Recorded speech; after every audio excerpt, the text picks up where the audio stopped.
Hello everyone and welcome back to my channel. I'm Nadia Patel. We are going through Introduction to Software Engineering with Unified Modeling Language, that is UML series. Under this series, in today's video lecture, we will go through System Development Lifecycle, popularly known as SDLC. Under SDLC, we will go through the phases of SDLC and some discussion with the help of case study. Like the word is suggesting, system development life cycle is going to give us some development phases, or you can say steps of development or life cycle of any system. We have already gone through what exactly system is, how system is divided in the form of hierarchy, what are the different elements of system and characteristics of system. If you have not gone through those lectures, please go through those previous lectures. So let's get started with our today's video lecture. Right now we are going to consider constructing a house as a case study. So while learning system development life cycle, we should keep in our mind that any real life development does follow certain phases or steps of development. So let us first go through the case study, understand what are different elements, how the construction of any simple small house will involve different stages, or you can say steps, and then we will go through what exactly the theory says. So when we are considering the construction of a house, you can say that it is a development of a house. And house as a system, when we say the word or the word system comes in front of us, this diagram should immediately come in our mind. The diagram itself we have discussed during our lectures, in which system under consideration is our system, which is the construction of house. Our system is a part of super system.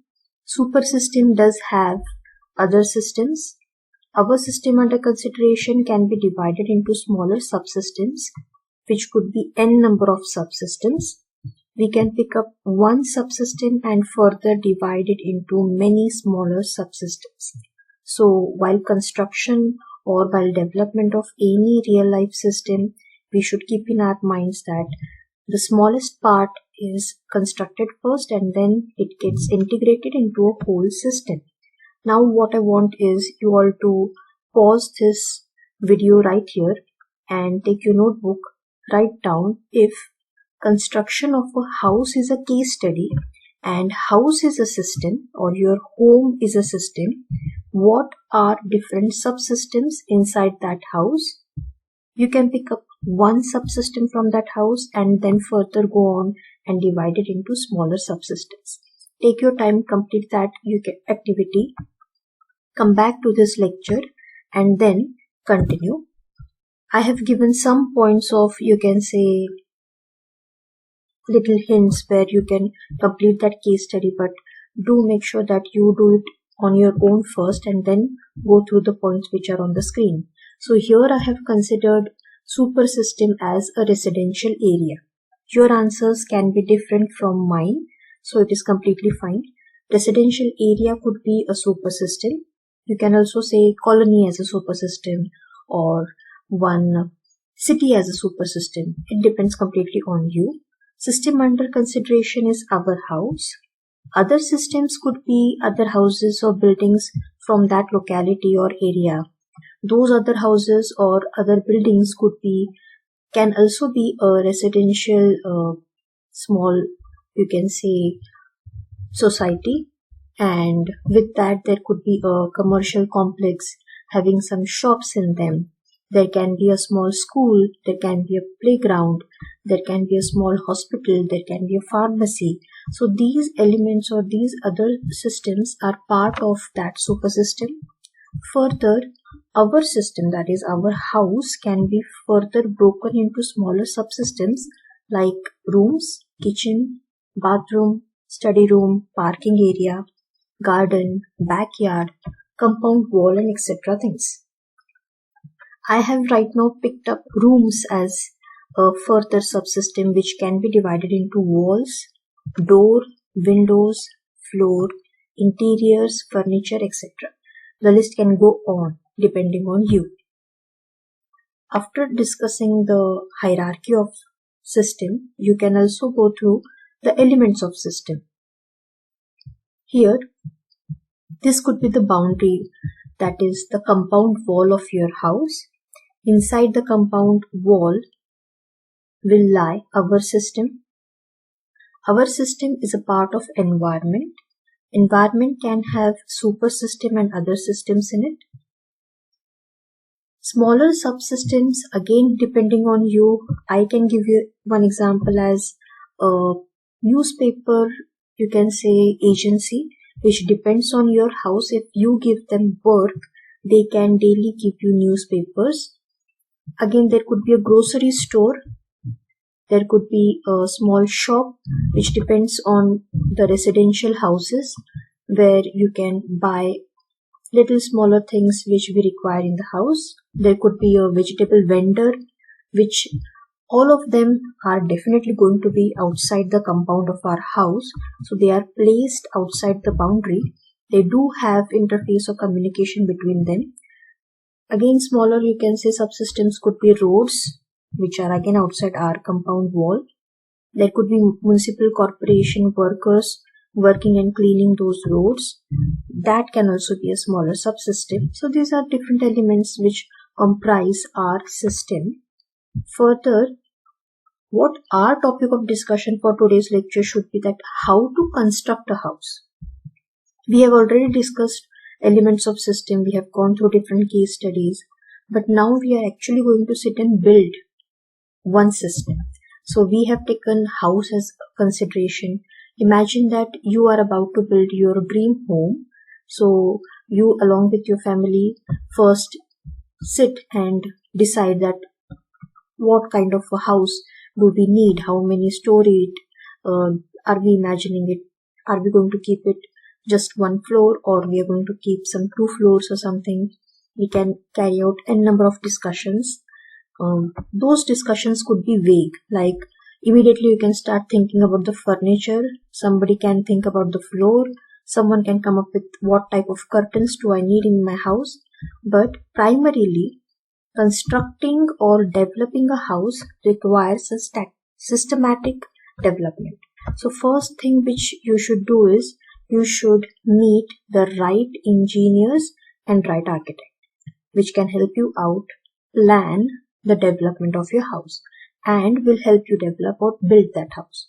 So you can find the right people first. After finding the right satisfactory people, you can arrange a formal meeting with them. In that formal meeting, you can just brief them about what your dream home should be all about. After arranging that formal meeting, you can come up, if the discussion was satisfactory according to you, you can then arrange a first meeting or discussion with the architect and tell him your requirements. Now here, consider or remember, in development of any system, that could be a real life system or software, requirements play a very vital role. Again, like I have already told you, the requirements can come vaguely. Someone can sit and discuss interiors, someone can sit and discuss maybe the color of the house. But right now, the basic requirements should be taken in the correct form, and that is known as fact-finding technique, or you can say fact-finding activity. For that, you need to perform fact-finding techniques. We are going to discuss fact-finding techniques in our coming lectures, which are again very, very important, which are going to help you in the development of your project as well.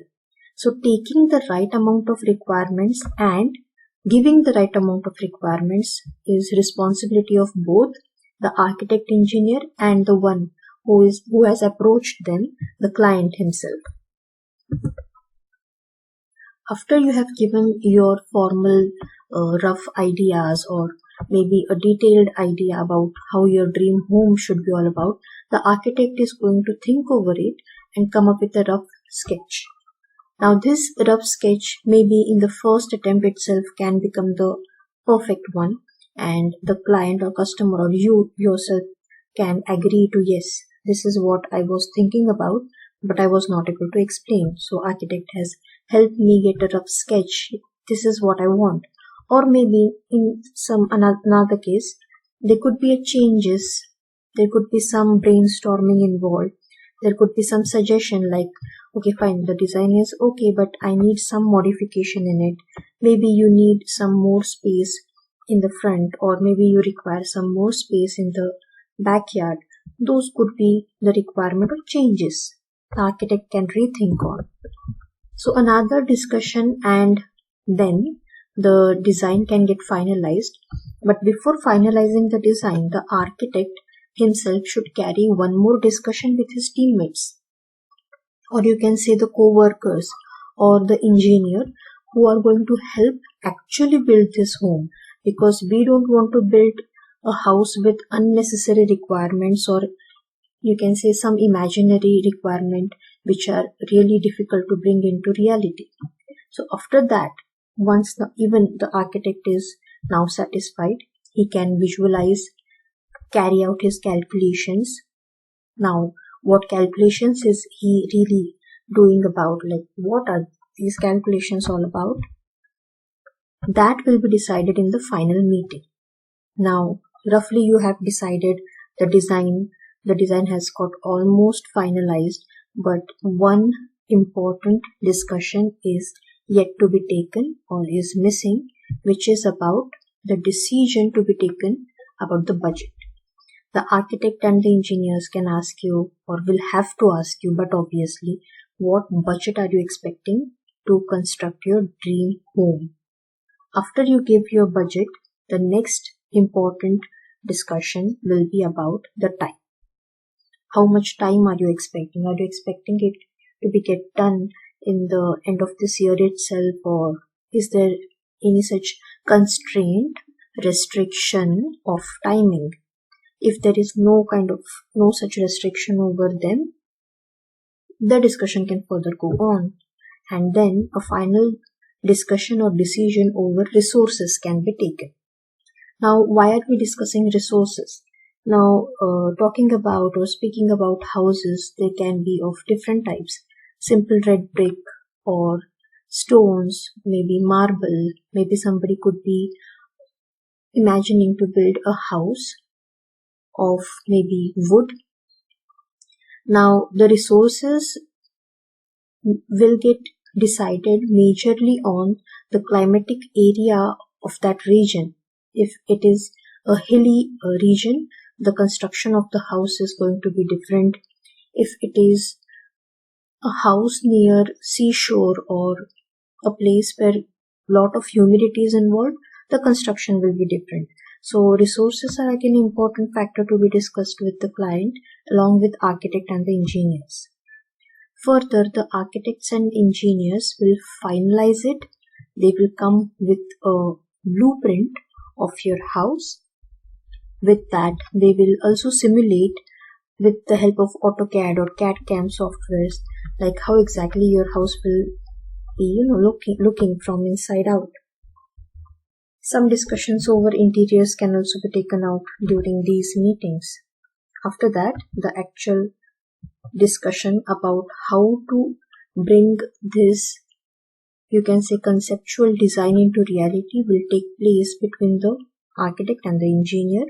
They will sit down and decide what quality of material should be used, the thickness of the beams or the pillars. Every single minute detail will be discussed, because now the conceptual design of paper or from software is going to be coming into reality. One more discussion between the head engineer and assistants will take place, who will actually be on the ground to help bring the construction of the house. The team will get finalized. And why are we getting down into these many details? Because we are going to apply all the steps we are studying in this case study to software or project development. How does team gets shapen up, or how does things get finalized? After the team finalization, after the requirements about the house, the design finalization, the budget finalization, now architects and engineers should take an attempt to stay on the target, stay on time, and of course stay on budget. The actual construction will begin with the excavation of the ground if required, laying a strong foundation. Once the strong foundations are laid, pillars will be constructed. Slowly the wall will be constructed, roof will be placed, interiors will be done, and your dream home will come into reality. Now, thing to be considered here is we are discussing systems development life cycle. You can see on the screen in one image itself I have tried to bring out the whole life cycle of this dream home, starting with the foundation and the pillars.